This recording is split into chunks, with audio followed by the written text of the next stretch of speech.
Israel often claims to be acting in self-defense, but are these actions truly defensive, or is Israel using its victimhood to justify aggression? It's a question that has baffled historians, politicians, and civilians alike.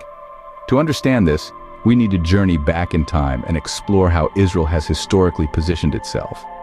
The genesis of Israel's defense narrative can be traced back to the ashes of World War II.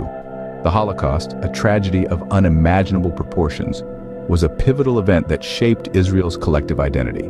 This catastrophe, combined with regional hostility from neighboring Arab states, created an atmosphere of existential dread.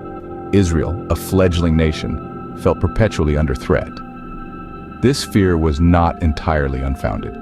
The Six-Day War of 1967, a conflict that pitted Israel against Egypt, Jordan, and Syria, is a prime example. The war began with Israel launching a preemptive strike against Egypt, fearing an imminent attack. Despite being outnumbered, Israel emerged victorious, but its victory came with a significant shift in its defense narrative.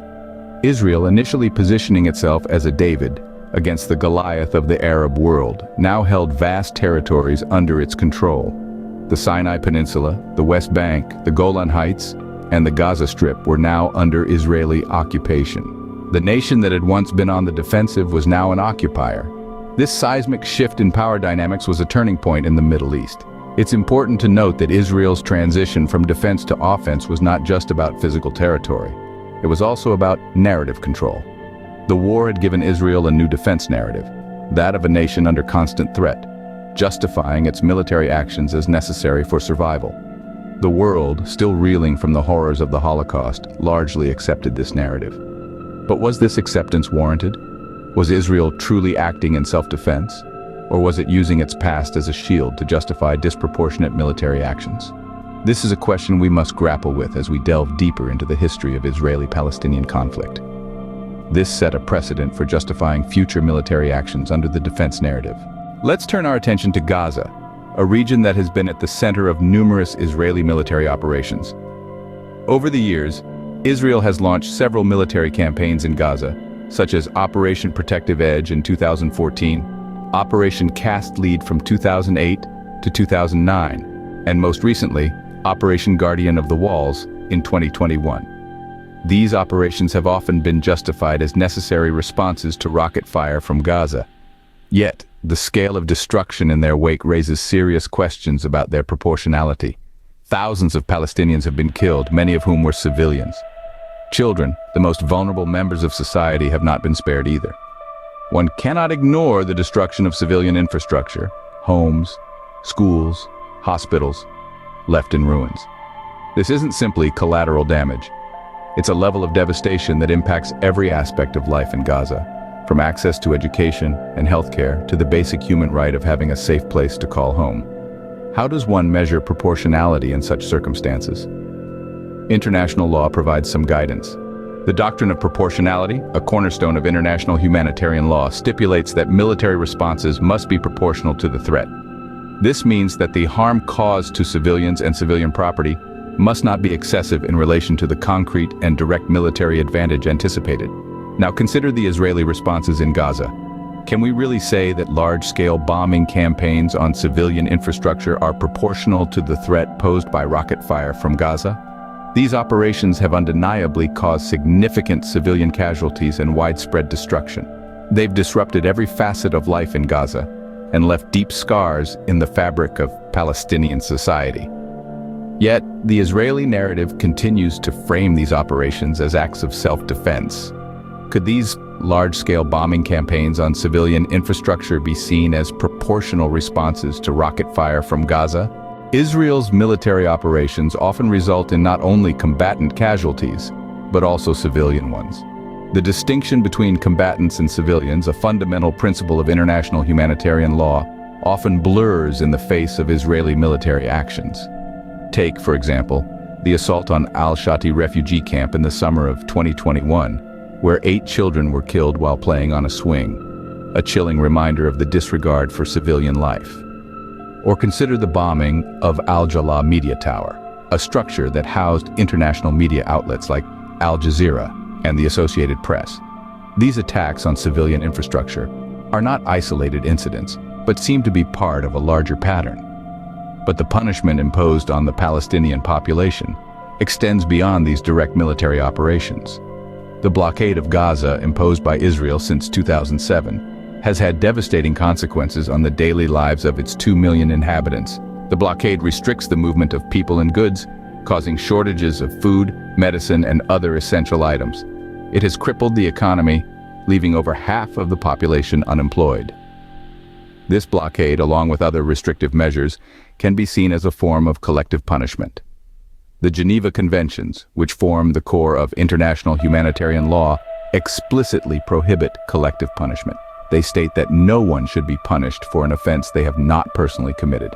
Yet, the entire population of Gaza is made to suffer for the actions of a few. The Israeli government justifies these measures as necessary for its security.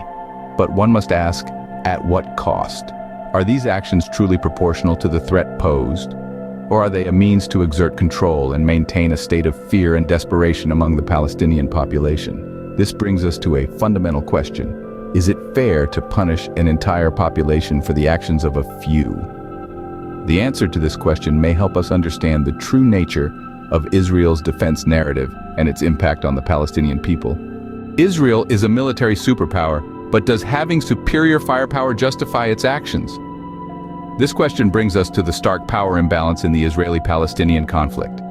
Israel, on one hand, is backed by world powers and boasts one of the most technologically advanced militaries globally.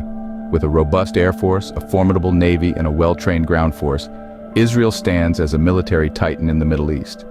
Conversely, Palestine's military capabilities are significantly limited. Without a standing army, air force, or navy, the Palestinian territories rely on groups like Hamas and the Palestinian Islamic Jihad for defense. These groups, however, are vastly outmatched and under-equipped compared to Israel's defense forces. The military disparity between the two sides is glaringly evident. This overwhelming power often manifests itself in the form of escalatory actions from Israel. The idea is simple.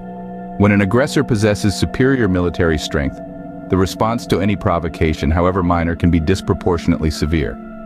And this is precisely what we've seen in numerous instances of conflict between Israel and Palestine. For example, in response to rocket fire from Gaza, Israel has often launched large-scale bombing campaigns, causing extensive damage and resulting in a high number of civilian casualties. This approach not only escalates the conflict, but also exacerbates the humanitarian crisis in the region.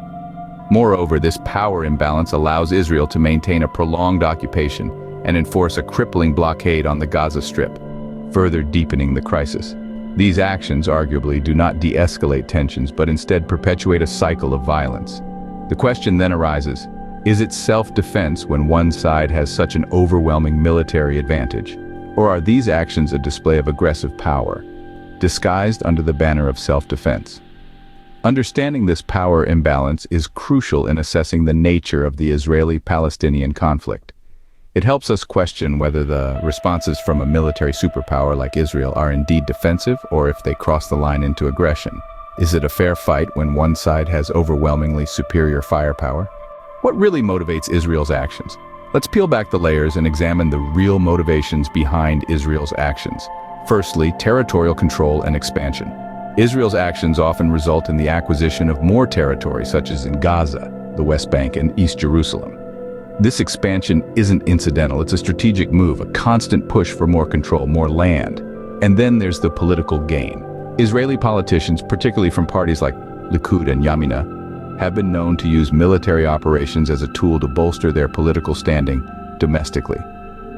These operations, often justified as self-defense, are seen by many as a show of strength, a demonstration of their ability to protect Israeli citizens.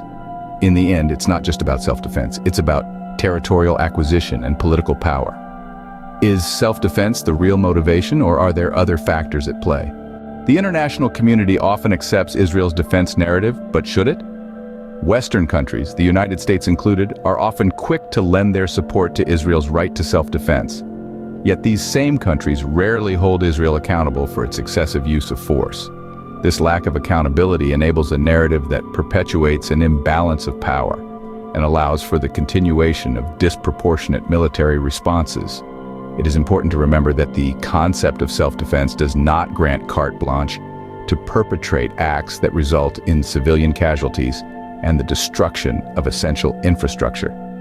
The international community, as the custodian of global peace and security, needs to ensure that the rules of war, including the principle of proportionality, are upheld.